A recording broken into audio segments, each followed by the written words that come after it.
సరే, ఇప్పుడు నాకు ఈ వేస్ట్ గురించి మాట్లాడుతున్నప్పుడు వీడియో అనేది ఆగిపోయింది కదా, అక్కడి నుంచి కంటిన్యూ చేద్దాము. అది ఎట్లా పెట్టి ఇది సెకండ్ టర్మ్గా అప్లోడ్ చేసేద్దాం కొంచెం. ఈ వేస్ట్లోకి వచ్చేసి రూల్స్, ఇది కూడా ministry of environment forest climate change కిందకే వస్తుంది, ఎన్విరాన్మెంట్ ప్రొటెక్షన్ యాక్ట్ కిందకే వస్తుంది. ఇక్కడ మీకు ఇంకా డౌట్సే అనవసరం అనమాట. ఎందుకంటే వేస్ట్ అంటే ఎవరి మీద ఇంపాక్ట్ చూపిస్తుంది? పర్యావరణం మీదే కదా చూపిస్తుంది. అందుకని చెప్పి అక్కడే అనమాట ఇవన్నీ. 2016లో తెచ్చారు, 18లో తెచ్చారు, 22లో తెచ్చారు. 22లో వచ్చినప్పుడు రిజిస్ట్రేషన్ అంటే ఇదేవరెవరికి అంటే మ్యాండేటరీ చేశారు. ఎవరెవరికి అంటే మ్యానుఫ్యాక్చరర్కి, ప్రొడ్యూసర్కి, రీఫర్బిషర్కి, రీసైక్లర్కి. ఎవడూ తప్పించుకోలేడు. ఇక్కడ ఈ లింక్లో ఉన్న ప్రతి ఒక్కడు ఖచ్చితంగా వాడికి రెస్పాన్సిబిలిటీ ఉంది. ఈ వేస్ట్ని కూడా మళ్ళీ ఏంటంటే నీ ఇష్టం వచ్చినట్టు నువ్వు ఆడబడేస్తా అట్లంతా కాదు, నువ్వు డిస్పోజ్ చేయాలి. వితౌట్ పర్మిషన్ 180 రోజులు ఉంచవచ్చు, స్టోరేజ్ చేయొచ్చు. With permission pollution control board అంతే. ఇక్కడ ఇంక పెద్ద ఇదేం లేదు. సిపిసిబి మామూలుగా ఎక్కడి నుంచి ఫామ్ అయింది? వాటర్ యాక్ట్ నుంచి ఫామ్ అయింది. పవర్స్ అనేది ఎయిర్ యాక్ట్ నుంచి వచ్చింది. కానీ ఇంపాక్ట్ ఎవరి మీద చూపిస్తుంది? ఎన్విరాన్మెంట్ ప్రొటెక్షన్ యాక్ట్ మీద చూపిస్తుంది. కొంచెం ఇంటర్లింక్ అవుతున్నాయి, చూసుకోవాలి. స్టోరేజ్ అవుతుంది అనమాట. స్టోరేజ్ 365 days వరకు స్టోర్ చేయొచ్చు, కానీ తర్వాత చేయొద్దు ఈ వేస్ట్ని. ఇక్కడ ఏంటి? Extended producer responsibility, EPR. ఇప్పుడే చెప్పినాను కదా, ప్రొడ్యూసర్ నేను చేసిన అయిపోయిందంటే అవ్వదు, వీళ్ళకి పని ఉంది. నెక్స్ట్ సర్టిఫికేట్ కూడా ఇస్తారంట దీని మీద, సర్టిఫికేట్ జనరేషన్. ఇక్కడ ఏమేమి మాట్లాడారు? రీసైక్లింగ్ గురించి మాట్లాడారు, solar PV module, photo voltaic ఉంది కదా అది. నెక్స్ట్ స్టీరింగ్ కమిటీకి ఇక్కడ ఉన్న చైర్మన్ ఎవరు ఉంటారంటే CPCB, central pollution control board ఉన్నారే, అతను చైర్మన్ ఉంటారంట ఇక్కడ, దీనికి చైర్మన్గా. ఇదనమాట దీనికి సంబంధించి. దీనిలో షెడ్యూల్స్ ఉన్నాయన్నమాట, 106 టైప్స్. షెడ్యూల్ 3 ఏం చెప్తుందంటే నువ్వు 2028-29 కంతా 80% ట్రిపుల్ చేయాలి అని చెప్తుంది. అంటే ఎలక్ట్రికల్ అండ్ ఎలక్ట్రానిక్ ఎక్విప్మెంట్స్ని తగ్గించాలి అని చెప్తుంది. ఈపీఆర్ ఏం చెప్తుంది అంటే నీకు ఒక కన్సెషన్ లాగిస్తుంది గ్యాప్. ఇప్పుడు కరెక్ట్గా కొత్తగా ఫామ్ అయినవి 80% అప్పటికప్పుడే తగ్గించలేవు కదా, 25-26 తర్వాత నుంచి 20% తగ్గించండి అని చెప్తున్నారు అనమాట. ఇట్లా ఎవరెవరు ఎప్పుడెప్పుడు మొత్తానికి ఏంటంటే ఈ వేస్ట్ కంట్రోల్ చేయడం బాధ్యత. అది దీన్ని చెప్పాలనుకునింది. ఈ వేస్ట్ టైప్లు ఏంటి అనేసి ఇక్కడ మాట్లాడాం. సాలిడ్ వేస్ట్ ఉంటుంది, మున్సిపల్ వేస్ట్ ఉంటుంది, ఇండస్ట్రియల్ వేస్ట్ ఉంటుంది, అగ్రికల్చర్ వేస్ట్ ఉంటుంది, బయోమెడికల్ వేస్ట్ ఉంటుంది, అట్లాగే ఇంకా ఐటీ నుంచి వచ్చిన ఈ వేస్ట్ కూడా ఉంటుంది. ఇక్కడ ఈ వేస్ట్ రూల్స్ గురించి చెప్తాం. నెక్స్ట్ బయోమెడికల్ కూడా ఒక వేస్టే కదా, దానికి కూడా రూల్స్ ఫ్రేమ్ చేశారనమాట. ఏంటంటే అవి first biomedical waste management and handling rules 1998లో చెప్పారు. తర్వాత అప్పుడు పెద్ద పట్టించుకోలేదు. తర్వాత 2016లో చెప్పారు. ఏం చెప్పారంటే ఫస్ట్ డిఫైన్ చేశారు. బయోమెడికల్ వేస్ట్ అంటే ఏంటో చెప్పకుండా నీ ఇష్టపక్షం చేస్తే ఎట్లా అవుతుంది? సో అందుకని చెప్పి 2016లో డిఫైన్ చేసి తర్వాత బ్యాగ్స్ చెప్పారన్నమాట, దేంట్లో ఏది వేయాలి. ఇప్పుడు మన చెత్త ఉంది, తడి చెత్త ఏంది, ఇప్పుడు చెత్త ఏంది, ఇక్కడ ఏంటి అన్నారు కదా. అట్లా ఈ కలర్స్ అన్నీ మళ్ళీ మనం మాట్లాడదాం, ఎక్కడెక్కడ కలర్స్. ఇప్పుడు డీవియేట్ అయిపోతాం దీని. నెక్స్ట్ అలాగే ఏంటంటే బయోమెడికల్ వేస్ట్ మేనేజ్మెంట్ రూల్స్ 2018లో చేశారు. ఇక్కడ ఏం చెప్పంటే కంప్లీట్ బ్యాన్ ఇలాంటి చెప్పాల, ఫేసింగ్ అవుట్ అంటే ఆన్ గోయింగ్లో నువ్వు తగ్గించుకుంటా వెళ్ళడం ఎలా చేయాలి అని చెప్పారనమాట. నెక్స్ట్ దీంట్లో ఏం చెప్పారంటే జీపీఎస్ సిస్టమ్ వాడాలని, రిజిస్ట్రేషన్ మ్యాండేటరీ అని చెప్పి మళ్ళీ 4 కేటగిరీస్గా వాడారు. ఏమంటారు, క్లాసిఫై చేశారనమాట వేస్ట్ని. ఈ బయోమెడికల్ వేస్ట్లో వేస్ట్ కాదు, బయోమెడికల్ వేస్ట్ వేరు, బయోమెడికల్ వేస్ట్ వేరు, కెమికల్ వేస్ట్ వేరు, హజార్డస్ వేస్ట్ కూడా వేరు. డిఫరెంట్గా ఉన్నాయి పదాలు. హజార్డస్ వేస్ట్ అయితే ఏ కన్వెన్షన్? Basel convention 1989. అదే పిఓపి అయితే Stockholm convention 2001. Next Netherlands Rotterdam hazardous chemical waste చెప్పినారు. ఎప్పుడు? 1998లో చెప్పారు. కొంచెం వాటి కంటిన్యూషన్, అందుకే మనం ఫస్ట్ అవి నేర్చుకుంటే ఇవి క్లారిటీగా ఉంటుంది ఎందుకు ఇట్లాంటివి తెచ్చారని. Untreated అనాటోమికల్ waste. అనాటోమికల్ అంటే ఈ ఏమంటారు, ఆపరేషన్స్ చేసినప్పుడు బ్లీడ్ అది ఉంటుంది కదా, అట్లా ఉంటుంది బ్లడ్కి సంబంధించి. యానిమల్, నువ్వే కాదు కదా, వాళ్ళు కూడా ఉంటారు కదా. Next soiled. నెక్స్ట్ బయోటెక్నాలజీ, దాని ద్వారా కూడా వేస్ట్ ఫామ్ అవుతుంది కదా. సో అట్లా ఇలా ఈ వేస్ట్ అన్నీ మాట్లాడింది అనమాట. అంటే నీకు ప్లాస్టిక్ వేస్ట్ అయినా సరే దేని కిందకి వస్తుంది? ఎన్విరాన్మెంట్ కిందకే వస్తుంది. ఈ వేస్ట్ అయినా సరే ఎన్విరాన్మెంట్ కిందకే వస్తుంది. నెక్స్ట్ బయోమెడికల్ వేస్ట్, అది కూడా ఎన్విరాన్మెంట్ కిందకే వస్తుంది. నెక్స్ట్ వేస్ట్ ఉంది మనది అసలు పెద్ద వేస్ట్ ఫెయిల్ అంటాం కదా, అట్లా ఆ వేస్ట్ కూడా దీని కిందకే వస్తుంది అనమాట. ఇదే వేస్ట్. ఈ వేస్ట్ నుంచి డిస్పోజల్ ఎలా చేయాలి నువ్వు అనేది ఒక మెథడ్. అంటే నువ్వు ఎట్లా తగ్గిస్తున్నావు అనేది ఇప్పుడు అది చూడనని చెప్పిన మెథడ్స్ అని ఒకసారి చెప్దామన్నా. అలాగే దాని నుంచి నువ్వు వెల్త్ ఎలా క్రియేట్ చేయాలి. ఇంతకుముందు ఏమంటే నీ ఇల్లు నువ్వు క్లీన్ చేసుకోవడం ఒక పద్ధతి, ఇప్పుడు ఇప్పుడు దాని నుంచి కూడా నువ్వు డబ్బులు సంపాదించాలి. అది ఎట్లా అని చెప్పి ఇప్పుడు గోల్ అనమాట. ఇది నేను గ్లోబల్ వేస్ట్ మేనేజ్మెంట్ అవుట్లుక్ అనే దాంట్లో వెల్త్ ఎలా క్రియేట్ చేయాలో UNEP వాళ్ళు చెప్పారనమాట. దాంట్లో ట్రిపుల్ ప్లానటరీ క్రైసిస్ అని మాట్లాడారు. కొన్ని ఏం చెప్పారంటే ఇక్కడ వెల్త్లో పారాబెన్స్ అని, ఫాంథలేట్స్ అని, ఫార్మాల్డిహైడ్ అని ఇలాంటి వాటన్నిటిని కెమికల్స్ లాగా చెప్పారనమాట. ఇది ఇంటర్నేషనల్కి సంబంధించి. వేస్ట్ అనేది ఎవరి దగ్గర వాడు చూసుకోవాలి, దాని కూడా ఇంటర్నేషనల్ కన్వెన్షన్ ఏం చెప్తారు వాళ్ళు, నీ ఇంట్లో చెత్త నువ్వు తీసుకోవాలా. బయో రెమిడియేషన్ నాకు మెథడ్స్ చెప్పా కదా, అక్కడ మాట్లాడదాం ఇవన్నీ. బయో రెమిడియేషన్ ఏంటి, ఫైటో రెమిడి, ఎందుకంటే ఇవన్నీ ఒక దీనికి ఇంటర్నేషనల్ ఇష్యూస్ కాకుండా నీది నువ్వుగా కంప్లీట్ చేసుకుంటే అందరికీ ప్రాబ్లం ఉండదు కదా ఎవరికి. అట్లా ఇప్పుడు చెప్పిందే ఓవరాల్గా అనమాట, ఇక్కడ మెన్షన్ చేయడం అంతే. ఇందాకేం చెప్పా, prevention of cruelty towards animals act 1960. దీని ఎవరంటే గోల చేసినప్పుడు అంట రుక్మిణీదేవి అరుంధాలే అంట. ఈవిడ చాలా కష్టపడ్డారంట ప్రొటెస్ట్ చేస్తే. అప్పుడు ఒక బోర్డు ఫామ్ చేశారు చెన్నైలో 1962లో, అంటే 2 ఏళ్ల తర్వాత తెచ్చారంట. ఏంటి, animal welfare board of India.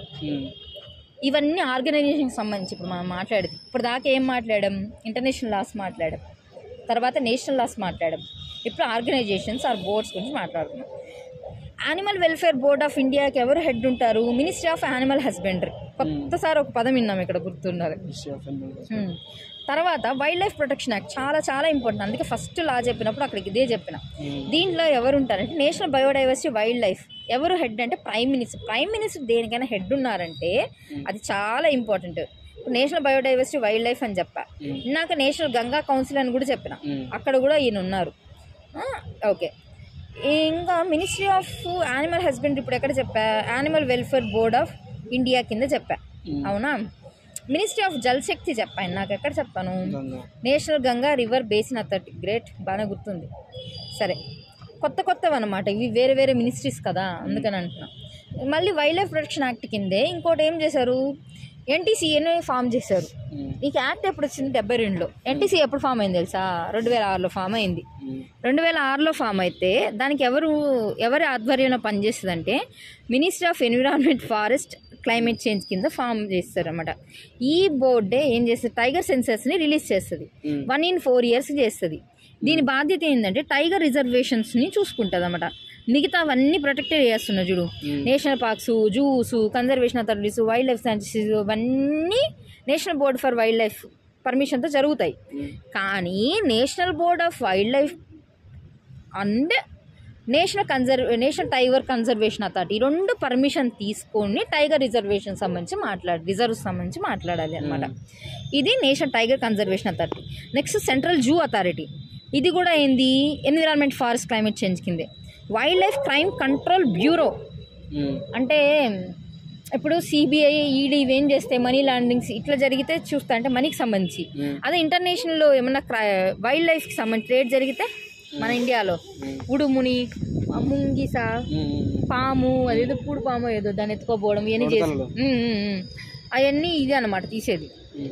Next దీని కిందే కదా చెప్పాను నేను, దీని తర్వాత కంపా వచ్చేసింది CIF. అదేంటి 2016లో ఫామ్ అయింది. ఓకే, ఇది క్లారిటీ కదా. ఇప్పటికి ఎన్ని వైల్డ్ లైఫ్ అయిపోయింది, కంపా అయిపోయింది. నెక్స్ట్ ఫారెస్ట్ వచ్చినప్పుడు నేను కంపా గురించి మాట్లాడా అప్పుడు.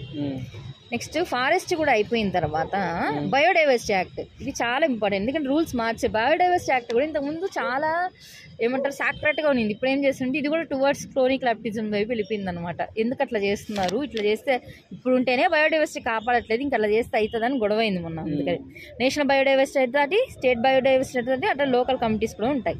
ఇప్పుడు ఎన్విరాన్మెంట్ ప్రొటెక్షన్ యాక్ట్ చూద్దాం. ఎన్విరాన్మెంట్ ప్రొటెక్షన్ యాక్ట్ కింద ఏముంది, ESZ అవి ఎలాగో మీరు చూస్తారు, ప్రొటెక్టెడ్ ఏరియాస్ పక్కన ఉండాలి కాబట్టి మీరే చూసుకోండి.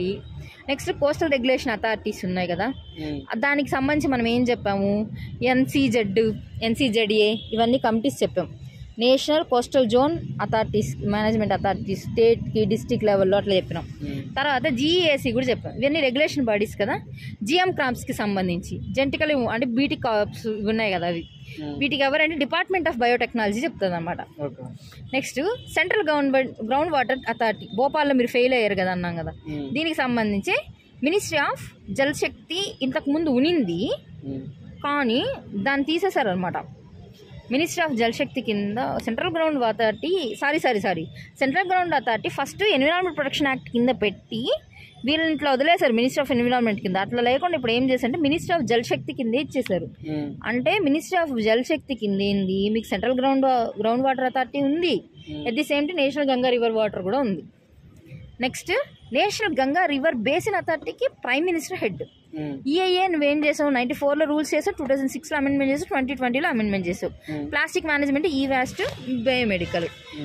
ఎన్జీఆర్బీ, అందుకే డౌట్ వచ్చింది. ఎన్జీఆర్బీ అని ఫామ్ చేసి పిఎం హెడ్ అని చెప్పి ఆ రోజు ఏం చేశారంటే నేషనల్ రివర్ అని చెప్పి గంగా రివర్ని డిక్లేర్ చేసింది. నెక్స్ట్ వాటర్ యాక్ట్ ద్వారా ఏంటి సిపిసిబిని ఫామ్ చేశారు. కానీ పవర్స్ అనేవి ఎయిర్ పొల్యూషన్ యాక్ట్ ద్వారా ఇచ్చారనమాట. ఇంకా మర్చిపోకూడదు వాటర్ పొల్యూషన్ యాక్ట్ దేని ద్వారా వచ్చింది, ఎయిర్ పొల్యూషన్ యాక్ట్ ఎట్లా వచ్చిందని. ఎయిర్ పొల్యూషన్ యాక్ట్ 6 కేటగిరీస్ చేసి 8 పొల్యూటెంట్స్ని డిక్లేర్ చేసింది. ఆ 8 ఏందో నేర్చుకోవాలి. క్యోటో ప్రోటోకాల్లో 6 పొల్యూటెంట్స్ ఏందో చెప్పారు, అవి నేర్చుకోవాలి, క్లారిటీ ఉండాలి. ఇప్పుడు ఓజోన్ డిక్లరేషన్ ఉంది, దాంట్లో ఏంటి వియన్నా ఒకటి చెప్పాము, మాంట్రియల్ చెప్పినాము, తర్వాత కిగాలి చెప్పినాం. వియన్నాలో ఏంది ఇవన్నీ ప్రాబ్లం అవుతున్నాయని ఒక 6 green houses gas ozone depleting substance చెప్పి ఇది కాదు అని ఇంకో ఎలిమెంట్ తీసుకొచ్చాం ఫ్లోరోకార్బన్ కి సంబంధించి. అది ఓజోన్ డిప్లీటింగ్ సబ్స్టెన్స్ కాదు కానీ గ్లోబల్ వార్మింగ్ చేస్తుంది. సో అది కూడా తప్పని చెప్పి దాన్ని కూడా తీసేసి కిగాలిలో ప్యూర్గా ఎలా ఉండాలని చెప్పినాం. అట్లా ఒకదానికి ఎక్స్టెన్షన్స్లో ఉన్నాయి ఇవన్నీ పొల్యూటెంట్స్ సంబంధించి. అలా వాటర్ పొల్యూషన్ ఉంది. ఇక్కడ ఒక బ్రీఫ్గా ఇంకొకటి ఏంటంటే కొత్తగా అంటే మొన్న 2023లో జరిగింది ఏంటంటే సిఈసి అనమాట. అంటే ఇది ఈ ఎగ్జిక్యూటివ్ కమిటీ ఏమైందంటే టిఎన్ గోదావర్మ ఇన్సిడెంట్ ఒకటి జరుగుతుంది అనమాట. దానివల్ల సుప్రీంకోర్టు పెట్టి కమిటీ ఫామ్ చేయించింది. ఇది 2003లో మళ్ళీ మోడిఫై చేశారనమాట. ఏంటంటే ఇది సుప్రీంకోర్టు ఆర్డర్స్ అన్నిటినీ ఫాలో చేయాలి. మొత్తం జ్యూరిస్డిక్షన్ ఇండియా మొత్తం మీద ఉంటుంది, ఒక దగ్గర కాదనమాట. Next ministry of environment, forest, climate change. ఇది ఎవరెవరిని చూస్తుంది, బ్రాడ్గా చూస్తే బయోడైవర్సిటీని చూస్తుంది, ఫారెస్ట్ని చూస్తుంది, ఎన్విరాన్మెంట్ చూస్తుంది, క్లైమేట్ చేంజ్ చూస్తుంది. ఫారెస్ట్ అంటే ఫారెస్ట్ సర్వే ఆఫ్ ఇండియా ఇదే కదా, ఎప్పుడు మనకు ఎవ్రీ 2 ఇయర్స్కి ఏమంటారు సెన్సస్ ఇస్తుంది. నెక్స్ట్ ఐసిఎఫ్ఆర్ఈ అంటే Indian council of forestry research and education, ఇది కూడా వీళ్ళ కిందే ఉంటుంది. Next wild life institute of India 1982, ఇది కూడా డెహ్రాడూన్ ఫారెస్ట్ కింద మినిస్టర్ ఆఫ్ వీళ్ళ కిందే ఉంటుంది అనమాట.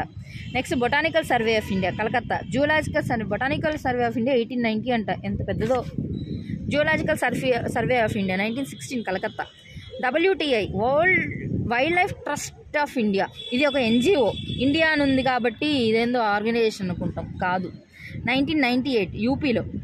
దీనివల్ల వేరే మూమెంట్ కూడా నడుస్తుంది, అందుకని అది చూసుకోవాలి మనం ఏం చేయాలంటే నెక్స్ట్ సర్వేస్ ఉన్నాయి కదా, అంటే ఫారెస్ట్ సర్వే, టైగర్ సర్వే, అలాంటి సర్వేస్ మూమెంట్స్ కూడా రాసుకోవాలి, అప్పుడు క్లారిటీ ఉంటుంది. ఇప్పుడు దాకా ఓకే వర్క్ ఇంకా కొంచెం చేయాలి. Next CSE centre for science and environment 1980 ఢిల్లీలో చేశారు. ఇది ఒక నాన్ ప్రాఫిట్ ఆర్గనైజేషన్ అనమాట. ఇప్పుడు చెప్పాం కదా సిఎస్సి, ఇదేంటి ఎందుకు ఇది రాశానంటే ఇది డౌన్ టు ఎర్త్ మ్యాగజైన్ ఇదేనంట పబ్లిష్ చేసేది. State of India's environment report కూడా ఇదే పబ్లిష్ చేస్తుందంట. నెక్స్ట్ ఇది వరల్డ్ ఏం లేదు, ఇది ఎట్లా గుర్తుపెట్టుకోవాలంటే ఇటు సైడ్ జెనీవా, ఇటు సైడ్ గ్లాండ్ అని ఉంటుంది కదా, ఇదేంటంటే యుఎన్ఈపి ఇదే కదా. ఏంటి నైరోబి కెన్యాలో పెట్టారు ఫస్ట్ స్టాక్హోమ్ కాన్ఫరెన్స్ నుంచి అని. ఇది కాస్త వరల్డ్ మెట్రలాజికల్ ఆర్గనైజేషన్స్తో కలిసి ఐపీసీసీని ఫామ్ చేసింది. తర్వాత ఇదే ఐయుసిఎన్తో కలిసి సైట్స్ ఫామ్ చేసింది. ఐయుసిఎన్ డబ్ల్యూడబ్ల్యూఎఫ్తో కలిసి ట్రాఫిక్ ఫామ్ చేసింది అనమాట. ఇప్పుడు ఇక్కడ క్లారిటీగా చూస్తే ఏమవుతుందంటే వైల్డ్ లైఫ్ ప్రొటెక్షన్ యాక్ట్ కింద ఏమైతే నీకు షెడ్యూల్స్ ఉంటాయి 1, 2, 3, 4 అనేసి. హై లెవెల్ ప్రొటెక్షన్, లో లెవెల్ ప్రొటెక్షన్. 3 వచ్చి ప్లాంట్స్ గురించి మాట్లాడుతుంది, 4 వచ్చి సైట్స్కి సంబంధించి నువ్వు ఎలా యాక్ట్ చేయాలనేది ఇక్కడ మాట్లాడుతుంది. సైట్స్లో ఏంది అపెండిసిస్ మాట్లాడుతుంది. ఐయుసిఎన్కి వచ్చేసి ఏంటంటే రెడ్ డేటా మాట్లాడుతుంది. ఐపీసీసీ ఏంటంటే రిపోర్ట్స్ మాట్లాడుతుంది. ఇది క్లారిటీ ఉండాలి, ఊరికే దీన్ని మిక్స్ చేయకూడదు అనమాట. యుఎన్ఈపి ఎక్కడుంది, నైరోబి కెన్యాలో ఉందన్న. ఎప్పుడు 1972 స్టాక్హోమ్ కన్వెన్షన్ నుంచి ఇది బయటకు వచ్చిందన్న. రెడ్ డేటా గురించి పబ్లిష్ చేస్తుందన్న. ఇది ఒకటి గుర్తుపెట్టుకోవాలి, వనమాలి అని, అప్పుడు ఈజీ అయిపోతుంది. వల్నరబుల్, నియర్ థ్రెటెడ్, లీస్ట్ కన్సర్న్, ఇవన్నీ యుఎన్ఈపి ఇక్కడ సారీ నేను తప్పు రాసి UNEP outcome of Stockholm conference అని చెప్పా. అపెక్స్ కమిటీ అని చెప్పా ఇదే. తర్వాత ఎమిషన్ గ్యాప్ రిపోర్ట్ ఎవరు ఇస్తారు? యుఎన్ఈపీనే ఇస్తుంది. హెడ్ క్వార్టర్ ఎక్కడ? Nairobi, Kenya. World meteorological organization 1873లో వచ్చింది. జెనీవా అంటే ఈ సైడ్ ఉన్నవన్నీ జెనీవాకు సంబంధించినవి, ఇటు సైడ్ కొంచెం మారుతాయి, అవి చూసుకోవాలి. యుఎన్ఈపీ అయిపోయిన తర్వాత WMO చెప్పా, meteorological organisation. March 23 world meteorological day. IPCC ఏంటి? జెనీవాలోనే ఉంది, ఇది కూడా 1988లో. ఇదేంటి? రీసెర్చ్ చేయదు, ఉన్న దగ్గర నుంచి డేటా తీసుకొని రిపోర్ట్ పబ్లిష్ చేస్తుంది. ఇప్పుడు దాకా 6 రిపోర్ట్స్ పబ్లిష్ చేసింది. చాలా చాలా ఇంపార్టెంట్. ఎప్పుడైనా మనం ఏదైనా కోడ్ చేయాలన్నా ఈ ఐపీసీసీ ఇలా చెప్పింది అని రాసుకోవాలన్నమాట. ఇప్పుడు ఈ యుఎన్ఈపీ IUCNతో కలిసి సైట్స్ ఫామ్ చేసిందన్నమాట. ఈ సైట్సే కదా నాకు క్రైమ్ కంట్రోల్ బ్యూరో చెప్పా. ఆ క్రైమ్ కంట్రోల్ బ్యూరో ఈ సైట్స్ ఒకటి కొంచెం దగ్గర ఉంటాయి అన్నమాట. సైట్స్నే వాషింగ్టన్ DC డిక్లరేషన్ అని కూడా అంటారు. 1973 అపెండిసిస్లో 5 ఉంటాయి, 1 2 3 4 5గా. IUCN హెడ్ క్వార్టర్ ఏంటి? గ్లాండ్. 1948లో స్థాపించారు. ఇది గ్లాండ్ ఎక్కడుంది? స్విట్జర్లాండ్. ఇక్కడ ఏంటి? ఈ రెడ్ డేటాకు సంబంధించి ఏం చెప్పా? వనమాలి అని చెప్పా కదా. Vulnerable థ్రెటెడ్, near థ్రెటెడ్, least concern. తర్వాత ఏంటి? DD డేటా డెఫిషియెంట్గా ఉంది. Not evaluated. అటుపోతే ఏమవుతుంది? Endangered, critical endangered, extincted wild, extincted. Critical endangered, vulnerable threatened నుంచి థ్రెటెడ్ కింద కన్సిడర్ చేస్తాం. WWF for nature. ఇది హెడ్ క్వార్టర్ గ్లాండ్. IUCN కూడా గ్లాండే కదా, అందుకే చెప్పింది. ఆ సైడ్ అన్నీ జెనీవా, ఈ సైడ్ అన్నీ గ్లాండ్ అనింది. ఇదేంటి? Living planet. లివింగ్కి సంబంధించి ఏదైనా వచ్చిందంటే ఇదే అనమాట. ఈ WWF ఎందుకు ఫేమస్ అంటే ఎర్త్ అవర్ అంటే ఆ 1 hour లైట్స్ ఆఫ్ చేయమని చెప్పారు అప్పట్లో. ట్రాఫిక్ 1976. ఇది ఏం చేస్తుందంటే ఆల్మోస్ట్ ఇక్కడ సైట్స్ ఏం పని చేస్తుంది అట్లాగే, అంటే ట్రాఫిక్ ఏం చెప్తుందంటే మీరు సైట్స్ ఏం చెప్తుంది అట్లాగే ట్రేడ్ చేయండి, ఇంకోలా చేయకండి, ఇంకోలా చేస్తే మీకు నెగిటివ్ అవుతుంది అని చెప్తుంది. ఇదేంటి? Global environment facility, global climate change fund అనమాట. ఈ గ్లోబల్ ఎన్విరాన్మెంట్ ఫెసిలిటీస్ కింద చాలా ఫండ్స్ ఉన్నాయి, కానీ గ్లోబల్ క్లైమేట్ ఫండ్ కింద ఇప్పుడు ఇంపార్టెంట్ ఏంటంటే లాస్ అండ్ డ్యామేజ్ ఫండ్. ఇదే కదా COP27లో మనం ఈజిప్ట్ షర్మిల్ షేక్లో మాట్లాడాం. $100 బిలియన్. ఇప్పుడు అజర్బైజాన్ బాకు సమ్మిట్లో కూడా ఇదే గొడవ పడింది. మనం $100 బిలియన్ మనకు ఫండ్ ఇవ్వాలి, మీరు ఇంకా ఫామ్ చేయాలని చెప్పి మన మోడీ గారు కూడా క్వశ్చన్ చేశారు. మేము ఇవ్వాల్సిన INDC మేము ఇచ్చినాం, మీరు చేయాల్సిన మాత్రం మీరు చేయట్లేదని తిట్టారు అనమాట. దీంట్లో ఫామ్ చేసి ఇది ఆల్రెడీ Group 1 APPSలో కూడా అన్నారు. Global climate change alliance. Climate change ఎందుకు అలియన్స్ ఫామ్ అయింది? దీనికోసం క్లైమేట్ చేంజ్. ఇది ఎవరు? EU ఫామ్ చేసింది. Global shield fund. ఇది కూడా ఫండ్ వచ్చినవన్నీ చూసుకోవాలి. ఇవన్నీ ఈజిప్ట్లోనే ఫామ్ అయ్యాయి. ఇప్పుడు దాకా మీరు ఏం మాట్లాడారు? ఎండేంజర్, ఇవన్నీ స్టాటిక్ టాపిక్స్. కొంచెం కొత్తగా ఏమొచ్చిందంటే వైల్డ్ లైఫ్ ఇంటర్నేషనల్. ఇవన్నీ ఏంటంటే ఏరియాస్ని చెప్తాయన్నమాట. ఇవన్నీ బయోడైవర్సిటీ, బర్డ్స్కి సంబంధించిన ఏరియాస్ అనేది. BNHS ఇండియాలో ఓల్డెస్ట్ అనమాట, బాంబేలో ఉంటుంది. Bombay natural history society. Next IWC international whaling commission 1946లో పెట్టారు. టైగర్ ఇయర్ చాలా ఇంపార్టెంట్, టైగర్ చూసుకోవాలి. ప్రాజెక్ట్ టైగర్ ఎప్పుడు? 1973. అవునా? బిగ్ క్యాట్ అలయన్స్ మొన్న 2023లో కర్ణాటకలో ప్రైమ్ మినిస్టర్ వెళ్ళి ఆ రోజు తీశారు కదా. అప్పుడు గ్లోబల్ టైగర్ ఫోరం చాలా చాలా ఎందుకు ఇంపార్టెంట్ అంటే ఇది మన ఇండియానే అనమాట చేసింది. 1994లో చేసింది. ఓన్లీ ఇంటర్ గవర్నమెంటల్ ఇప్పుడు దాకా ఉంది ఇదే. Saint Petersburg declaration. ఇదేం చెప్పిందంటే T2 అంటే ఏంటంటే డబల్ చేయండి 2022 అంతా అని చెప్పింది. డబల్ చేయకపోయినా ఎంతో కొంత పాజిటివ్ అయితే ఉంది. Cats conservation assured tiger standards. Global tiger initiative GTI 2008 అంటే 13 కంట్రీస్లో ఏంటంటే ఈ టైగర్స్ అనేవి ఎక్కువ తిరుగుతుంటాయి మధ్య దేశాల్లో. ఎట్లా కజకిస్తాన్ ఇక్కడంతా వాటికి సంబంధించి 13 కంట్రీస్ ఒకటిగా సబ్మిట్ అవ్వండి అని. మీరు 13 అయితే మేమెందుకు కూరుకుంటామని సౌత్ ఏషియా వాళ్ళు కూడా కలిసి SAVEN పెట్టారు. South Asia world enforcement network SAVEN అని పెట్టారు అనమాట. ఇవన్నీ అయిపోయింది. అది ఇప్పుడు ఏమైపోయింది? ఇంటర్నేషనల్ లాస్ అయిపోయింది, నేషనల్ లాస్ అయిపోయింది. ఆర్గనైజేషన్స్ నేషనల్ ఇంటర్నేషనల్ ఇద్దరు మాట్లాడుతున్నాం. ఎందుకంటే ఇంటర్నేషనల్ లాస్ ఇంపార్టెంటే, నేషనల్ లాస్ ఇంపార్టెంట్. కానీ ఇంటర్నేషనల్గా జరిగే బోర్డ్స్ కన్నా నేషనల్గా ఏం జరుగుతుందో మీకు క్లారిటీ ఉండాలి. కాబట్టి అవన్నీ ఇంపార్టెంట్ అని చెప్పినా అనమాట. ఇప్పుడు ఈ తర్వాత ఏం చేస్తారంటే ఈ లిస్ట్ అంతా ఒకసారి చదవండి. ఇది ఇంకో వీడియోలో కావాలంటే ఒకటి క్లారిటీగా పెడదాం, ఎందుకంటే ఇప్పటికే చాలా లెంత్ అయిపోయి ఉంటుంది ఇది. ఎట్లా అంటే నేషనల్ పార్క్స్ 2025 వరకు నేషనల్ పార్క్స్ 109 ఉన్నాయి. అవి మొత్తం వచ్చేయాలి ఏ స్టేట్కి ఏమేమి ఉన్నాయో. వెట్లాండ్స్ 85 ఉన్నాయి. నేనైతే 80 దాకా కోడ్ చెప్తున్నా. 5 అంటే ఏ ఇయర్ ఏం ఎక్స్టెండ్ అయితే వాటిని మీరు ట్రిక్ చేసుకుంటే బాగుంటుంది, కానీ అన్ని కోడ్ మారిపోద్ది లేకపోతే. అందుకనేసి 80కి చెప్పి 5 కొత్త కరెంట్ అఫైర్స్లో కవర్ చేసుకున్నాం. బయోస్పియర్ రిజర్వ్స్ 18 ఉన్నాయి. టైగర్ రిజర్వ్స్ 55 ఉన్నాయి. 55, 56. బ్లూ ఫ్లాగ్ బీచెస్ 12 ఉన్నాయి. యూఎన్ హెరిటేజ్ లిస్ట్ 34, 7, 1 అంటే ఈ 1 ఏంటి మిక్స్డ్, 7 ఏంటి నేచర్కి సంబంధించి ఉంది. అవి ఏంటో చూసుకోవాలి. తర్వాత ఒరిజినల్గా డిస్టర్బ్డ్ అయిన ఒరిజినల్గా ఉన్న వాటిని ఏమంటాం కూల్ స్పాట్స్ అంటాం. ల్యాండ్ మీద డిస్టర్బ్ అయిన వాటిని ఇట్లా డివైడ్ చేశారు హాట్ స్పాట్ గాను. హాట్ స్పాట్లో కూడా ఇంకా హాటెస్ట్ హాట్ స్పాట్స్ కూడా డిక్లేర్ చేసినాం. అదే ఓషన్ మీద అయితే హోప్ స్పాట్స్ మీద పెట్టాం. హాట్ స్పాట్స్ 4 ఉన్నాయి ఇండియాలో, మొత్తం వరల్డ్ అయితే 36 ఉన్నాయి. హాటెస్ట్ హాట్ స్పాట్స్ ఎన్ని ఉన్నాయి? 8 ఉన్నాయి. ఓషన్లో అయితే ఎన్ని ఉన్నాయి? 2 ఉన్నాయి. మెగా డైవర్స్ కంట్రీస్ ఎన్ని ఉన్నాయి? 17 ఉన్నాయి. అదే బయోజియోగ్రాఫిక్ రెల్మ్స్ అంటాము, వాటి ఎన్ని ఉన్నాయి? 8 ఉన్నాయి. ఇక్కడికైతే ఇక్కడికి క్లోజ్ చేద్దాం. కానీ నెక్స్ట్ వచ్చినప్పుడు ఏంటంటే national parks, wild life sanctuaries, biosphere reserves. Next వీడియోలో ఎట్లా కవర్ చేద్దామంటే వీటి మధ్యన ఉన్న 3 మధ్య డిఫరెన్స్ ఏందో క్లారిటీగా తెలుసుకోవాలి. అది తెలియకుండా ఇవన్నీ ఏం చదువుతున్నావో చూస్తే నేషనల్ పార్క్ అంటే ఏందో తెలియదు, టైగర్ రిజర్వ్ అంటే ఏందో తెలియదు, 2 కన్ఫ్యూజ్ అవుతాం. బయోస్పియర్ అంటే అసలే తెలియకుండా పోతాం. సో దీని మధ్యన ఉన్న డిఫరెన్స్ ఏందో ఫస్ట్ చూద్దాం. ఇది చూశాక ఇక్కడ ఉన్న ప్లేసెస్ ఉన్నాయి కదా, ఆ ప్లేసెస్ అన్నిటి గురించి మాట్లాడదాం. మొత్తం 109, 80, 12 అవన్నీ మాట్లాడాక ఇప్పుడు దాకా మూమెంట్స్ ఏమైనా జరుగున్నాయా? మూమెంట్స్ చాలా ఇంపార్టెంట్. ఇండియాలో ఖచ్చితంగా 1-2 క్వశ్చన్స్ వస్తాయి, అది చూసుకోవాలి. తర్వాత సర్వేస్ అంటే ఫారెస్ట్ సర్వే, టైగరు, మళ్ళీ లెపర్డ్, వీటికి సంబంధించి ఏమన్నా న్యూస్లో ఉన్న సర్వేసు అవి కూడా చూద్దాం. మ్యాంగ్రూవ్స్ వీటికి సంబంధించి అప్పుడు ఒక కాంప్రహెన్సివ్గా కంప్లీట్ అవుతుంది. మనం జస్ట్ ఇప్పుడు ఒక సైడ్ ఆఫ్ ద పార్టే కంప్లీట్ చేసాం. నెక్స్ట్ న్యూస్లో ఉన్న పార్ట్స్ అన్నీ చూడాలంటే నెక్స్ట్ వీడియోలో చూద్దాం. అది 40 minutes అయినా సరే మనం చేయాల్సిందే. Okay, bye bye, signing of.